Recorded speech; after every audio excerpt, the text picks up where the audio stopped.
These are my top 5 tips on how to get into medical school from someone who just graduated. If you're new here, my name is Dylan. I just graduated from medical school a couple weeks ago and I post daily content about my life. So getting right into it, tip number 1 is figuring out if you want to be an MD or a DO. Now, the reason I say this is because objectively, DO schools are easier to get in than MD schools. If you want to go the MD route, I would focus more on research and making sure you have a really good GPA. If you want to go to a DO school, I would focus more of that time onto things like volunteering. So tip number 2 is to get experience. In my opinion, the 2 best jobs to have before medical school would be a medical scribe or working as an EMT or a paramedic. I personally worked as a scribe in the emergency department for a year before medical school, and I think it not only helped my chances of getting into medical school, but it also helped me once I was in medical school to have real world examples to apply to everything I was learning. Okay, tip number 3, if you're trying to get into medical school, is to definitely apply to places around you. And I think even for DO schools, this is more important,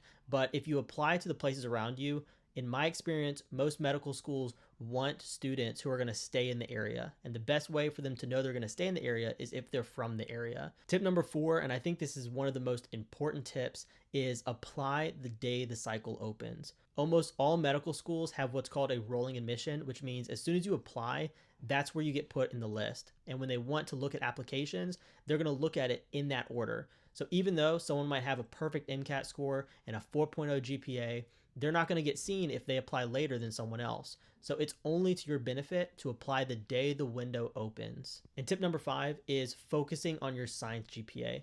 I know there's a lot of pressure to maintain a good GPA throughout undergrad before you get to medical school, but if you spend your time focusing on your science GPA specifically, they're going to see that the science courses that you're taking you did well at, and that's a good metric for doing well in medical school.